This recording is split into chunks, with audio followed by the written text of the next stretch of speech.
ഇവരെ പ്രശ്നമെന്താ? ഇവർക്ക് അല്ലാഹുവിന്റെ ദീനൊന്ന് തകരണം. നിങ്ങൾ കണ്ടോ, ഇതെന്താണ് സാധനം? മുജാഹിദിന്റെ പത്രമാണ് ശബാബ്. ഇതിലെന്താ പറയുന്നത്? മുസ്ലിം ആകണമെന്നില്ല സ്വർഗത്ത് കടക്കണമെങ്കിൽ. സ്വർഗത്ത് കടക്കാൻ മുസ്ലിം ആകണമെന്നില്ല, അല്ലാണ്ട് സ്വർഗത്ത് കിടക്കുന്നതാണ് പുതിയ ഖുർആനാണ്.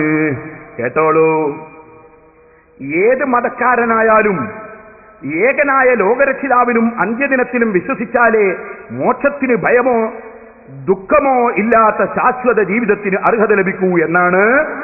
നോടി കേട്ടോളെ, ഏത് മതക്കാരനായാലും ഏകനായ ലോകരക്ഷിതാവിലും അന്ത്യദിനത്തിലും വിശ്വസിച്ചാലേ മോക്ഷത്തിന് ഭയമോ ദുഃഖമോ ഇല്ലാത്ത ശാശ്വത ജീവിതത്തിന് അർഹത ലഭിക്കൂ എന്നാണ് 2:63, 5:69 എന്നീ സൂക്തങ്ങളിൽ നിന്ന് സംശയത്തിന് ഇടയില്ലാത്ത വിധം വ്യക്തമാകുന്നത്. അപ്പോ റസൂലുള്ളാഹിനെ കൊണ്ട് വിശ്വസിക്കേണ്ട പ്രശ്നമില്ല. പിന്നെ എന്തിനാ ഏത് മതക്കാരനായാലും എന്തിനാ വിശ്വസിക്കേണ്ടത്? ലോകരക്ഷിതാവിനും അന്ത്യദിനത്തിലും വിശ്വസിച്ചാൽ മതി. ലോകരക്ഷിതാവിന് മുശ്രിക്കീങ്ങൾക്ക് വിശ്വാസം ഉണ്ട് എന്നുള്ളത് വളരെ വ്യക്തമായിട്ട് ഇവിടെ മൗലവി പറഞ്ഞതാണ്. നമ്മളെ ഏറ്റവും വലിയ തർക്കം തന്നെ അബൂജഹലിന് അല്ലാഹുവിന് വിശ്വാസം ഉണ്ടോ ഇല്ല എന്നുള്ള തർക്കമായിരുന്നു. നബി സല്ലല്ലാഹു അലൈഹി വസല്ലം നിയോഗിക്കപ്പെടുന്ന അബൂജഹൽ അടക്കമുള്ള ജനത, അവർക്ക് അല്ലാഹുവിൽ വിശ്വാസമുണ്ടോ? അതാണ് നമ്മുടെ തർക്കം. വിശ്വാസമില്ല എന്നൊരു കൂട്ടര് പറയുന്നു. മുസ്ലിം ആയാലേ മോക്ഷം കിട്ടൂ എന്നത് അത് ഖുർആൻ അംഗീകരിക്കാത്ത വാദമാണ് പോൽ. കേട്ടോ, എന്നാൽ മുസ്ലിം സമുദായത്തിൽ അംഗമാവുകയും സാമുദായിക ചട്ടക്കൂടിനകത്ത് ജീവിക്കുകയും ചെയ്താൽ മാത്രമേ മോക്ഷം ലഭിക്കൂ എന്ന ധാരണയെ ഈ സൂക്തങ്ങൾ നിരാകരിക്കുന്നു എന്ന യാഥാർത്ഥ്യം വിസ്മരിക്കാവുന്നതല്ല. ഒരാൾ ഏത് സമുദായത്തിൽ ജനിച്ചവനാണെങ്കിലും ഏത് സമുദായത്തിന്റെ ഭാഗമായി അറിയപ്പെടുന്നവനാണെങ്കിലും പ്രപഞ്ചനാഥനെ മാത്രമാണ് ആരാധിക്കുകയും പ്രാർത്ഥിക്കുകയും ചെയ്യുന്നതെങ്കിൽ അവന് മോക്ഷം ലഭിക്കാം, അവൻ സ്വർഗാവകാശിയാകാം, ഭയദുഃഖമുക്തമായ ജീവിതത്തിന് അർഹനാകാം. പ്രപഞ്ചനാഥനെ ലോകത്തുള്ള എല്ലാവരും അല്ലാഹു എന്ന് തന്നെ വിളിക്കണമെന്നോ? അപ്പൊ ഈശ്വരന്ന് വിളിച്ചാ മതിയോ? ദൈവമെന്ന് വിളിച്ചാ മതിയോ? കർത്താവെന്ന് വിളിച്ചാ മതിയോ? എല്ലാം സംശയം വേണ്ട. കേട്ടോളി, എന്താ പറയുന്നത്? പ്രപഞ്ചനാഥനെ ലോകത്തുള്ള എല്ലാവരും അല്ലാഹു എന്ന് തന്നെ വിളിക്കണമെന്നോ ഒരേ തരം പ്രാർത്ഥനാ കീർത്തനങ്ങൾ ഉരുവിടണമെന്നോ നിഷ്കർഷിച്ചിട്ടില്ല. എല്ലാരും ഒരുപോലത്തെ നിസ്കാരം നടത്തണമെന്നില്ല, ഒരുപോലത്തെ നോമ്പ് വേണമെന്നില്ല, ഒരുപോലത്തെ പ്രാർത്ഥന വേണമെന്നില്ല, അല്ലാഹുവിനെ വിളിക്കണമെന്നില്ല, മുസ്ലിം സമുദായത്തിൽ അംഗമാകണമെന്നുമില്ല. മോക്ഷം കിട്ടും കേട്ടോ. ഖുർആനിൽ ആയത്തോടിയിട്ട് ആയത്തുദ്ധരിച്ചിട്ട് അതാ മുജാഹിദിന്റെ ശബാബ് എഴുതി വെച്ചിരിക്കുന്നു. ഓ മുസ്ലിമീങ്ങളെ, ഞാൻ വെറുതെയാണോ ഇത് യഹൂദികളെ ചാരന്മാരാണെന്ന് പറഞ്ഞത്? വെറുതെയാണോ? ശരിക്കും നിങ്ങളൊന്ന് ചിന്തിക്കൂ. ഇനിയും കേൾക്കണോ? തെറ്റിപ്പോയതല്ല. അടുത്ത ലക്കത്തിലും പറയുന്നത് കേട്ടോ. മുസ്ലിം എന്ന പദം ഒരു സാമുദായിക മതത്തിലെ മെമ്പർ എന്ന നിലയിലാണ് പലരും പ്രയോഗിക്കാറുള്ളത്. അങ്ങനെയുള്ള എല്ലാവർക്കും സ്വർഗം ലഭിക്കുമെന്നോ അവർക്ക് മാത്രമേ ലഭിക്കുകയുള്ളൂ എന്നോ പറയാൻ ഖണ്ഡിതമായ യാതൊരു തെളിവിന്റെയും പിൻബലമില്ല. സ്വർഗം ലഭിക്കാൻ മുസ്ലിമാകണമെന്നില്ല. വ്യക്തമായി മുജാഹിദിന്റെ ശബാബ് എഴുതി വെക്കുന്നു. അങ്ങനെ ഇസ്ലാം മതം വേണമെന്നില്ല, മുസ്ലിമാകണമെന്നില്ല. ഖുർആനിൽ തെളിവുണ്ട് പോൽ. എന്നാ ഖുർആൻ പഠിപ്പിക്കുന്നു, വമയ്യബ്തഗി ഗൈറൽ ഇസ്ലാമി ദീനൻ ഫലൻ യുഖ്ബല മിൻഹു വഹുവ ഫിൽ ആഖിറത്തി മിനൽ ഖാസിരീൻ. ഇസ്ലാമല്ലാത്തതിനെ വല്ലവനും മതമായി തേടിയാൽ അവൻ ആഖിറത്തിൽ നഷ്ടപ്പെട്ടവനാണ്, അവരിൽ അല്ലാഹു സ്വീകരിക്കൂല. ഇത് ഇസ്ലാമിന്റെ വിശ്വാസമാണ്.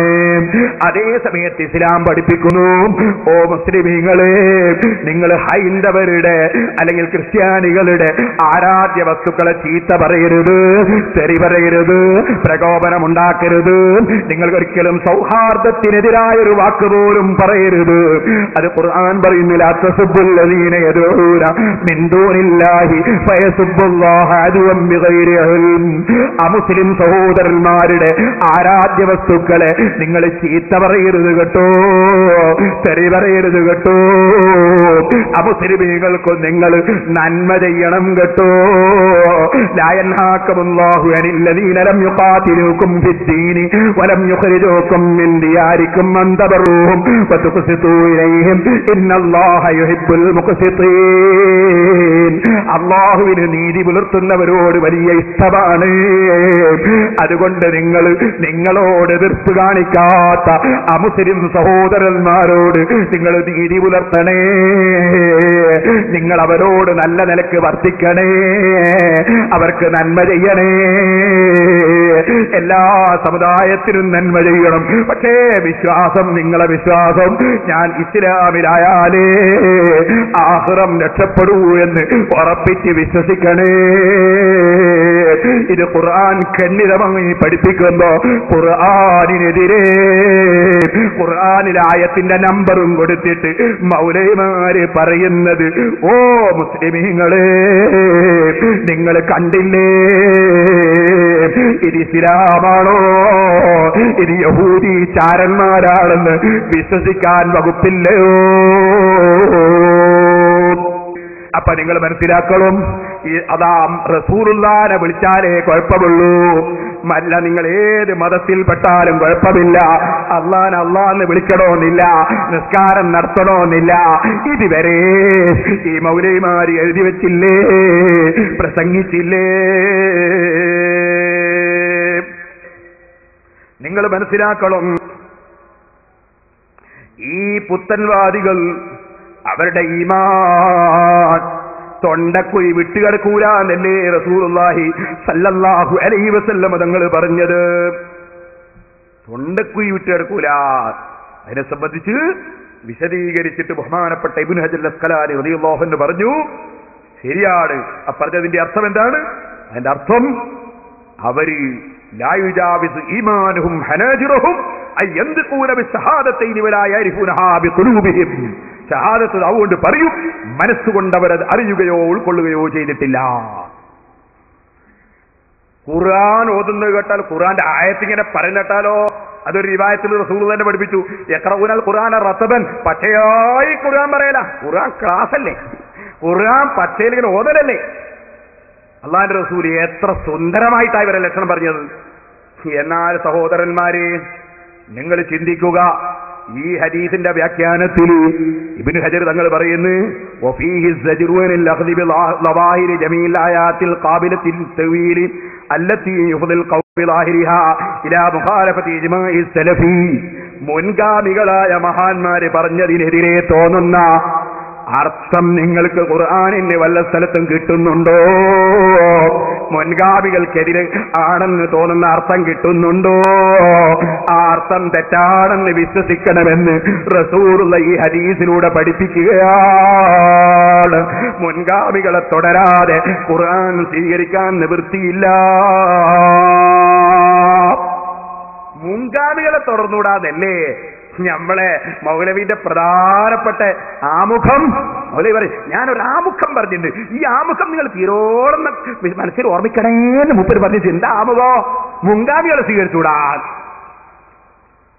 എന്നാൽ നിങ്ങൾക്ക് കേൾക്കണോ, ഈ മൗലവി ഇവിടെ ചെയ്ത ഒരു വല്ലാത്ത ഒരു സംഗതിയുണ്ട്. അതെന്താ? മൗലവിക്ക് ഒന്നും പെടുത്തല്ലാതെ ഇപ്പൊ റാസി പോയിട്ടെടുത്തു. എന്നിട്ട് മൂപ്പര് പറയാ, ഇമാം റാസി പറഞ്ഞിട്ടുണ്ട്, മുൻഗാമികൾ പറഞ്ഞ് വിടൂല എന്ന് പറഞ്ഞൊരു കൂട്ടരുണ്ട്, അവരൊക്കെ പേച്ചവരാണെന്ന് വരുത്തി തീർക്കാൻ വേണ്ടി മൂപ്പര് വായിക്കുന്നതും പറയുന്നതും നിങ്ങളൊന്ന് കേട്ടോളി. എന്ത് ഞാൻ അതിന്റെ മറുപടി പറഞ്ഞുതരാം. ആയത്തോ ഹദീസോ ഓതിക്കൊടുത്താൽ അവരിങ്ങനെ അന്തം വിട്ടു നിൽക്കും, ഞങ്ങൾക്കതൊന്നും കേൾക്കേണ്ട എന്ന മട്ടിൽ. ഇത് ഇമാം റാസിയുടെ കാലഘട്ടത്തിലും ഉണ്ടായി എന്ന് റാസി അതാ എടുത്തുദ്ധരിക്കുന്നത് കാണാം. അതാ കൃത്യമായി തന്നെ അവിടെ പറയുന്നു, ഞാൻ കുറെ മുഖല്ലിദുകളായ ആളുകളെ കാണുകയുണ്ടായി. അർത്ഥം തെറ്റാണ്, അങ്ങനെ റാസിമ പറഞ്ഞിട്ടില്ല. അത് സാഹത്തു ജമാഅത്തൻ മിൻ മുഖല്ലിദത്തിൽ ഫുഖഹാഇ എന്നാണുള്ളത്. വെറും തഖലീദ് ചെയ്യുന്നവരുന്നോ മുഖല്ലിദീങ്ങളൊന്നോ അല്ല. അൽ ഫുഖഹാ എന്നൊരു കൂട്ടരുണ്ടതാരാണ്? ഇസ്ലാമിന്റെ മുൻഗാമികൾ എങ്ങനെ ചെയ്തു, എന്ത് ചെയ്തു എന്ന് നോക്കാതെ കർമ്മശാസ്ത്രത്തിൽ ഏതെങ്കിലും പഴുതുവെച്ചിട്ട് സംസാരിക്കുന്ന ദുന്യാവിന്റെ കർമ്മശാസ്ത്രക്കാരായ ചില കക്ഷികളുണ്ട്. ആ കക്ഷികളെ പറ്റി പറയാണ്. അത് മൗലവി തിരിമറി നടത്തിയതാണ്. ബാക്കിയൂടി പറയട്ടെ, എന്ത് പറയാം? وقرأت عليهم آيات كثيرة من كتاب الله تعالى في بعض المسائل وكانت مذاهبهم بخلاف تلك الآيات فلم يقبلوا تلك الآيات ولم يلتفتوا إليها وبقوا ينظرون إلي كالمتعجبين. يعني كيف يمكن العمل بظاهر هذه الآيات مع أن الرواية عن سلفنا وردت بخلافها. അദ്ദേഹം പറയുന്നത് എന്താണെന്നോ, ചില ആളുകളെ ഞാൻ കണ്ടുമുട്ടി, ചില സമൂഹത്തെ എനിക്ക് കാണാൻ കഴിഞ്ഞു. പണ്ട് കാലത്തുണ്ടായ കാര്യം പറയാ. ചില ആളുകളെ എനിക്ക് കാണാൻ കഴിഞ്ഞു. ഞാൻ അവരോട് ചില വിഷയങ്ങളിലൊക്കെ അള്ളാന്റെ ആയത്തോതി കൊടുത്തു. ആയത്തോതി കേട്ടോക്കുമ്പോ അവര് വിശ്വസിക്കുന്ന അല്ലെങ്കിൽ അവര് മനസ്സിലാക്കിയതിന് നേരെ എതിരാണ് ഈ ആയത്തിൽ കേൾക്കുന്നത്. അപ്പോൾ അവര് ഈ ആയത്തവര് സ്വീകരിച്ചില്ല. അതിലേക്ക്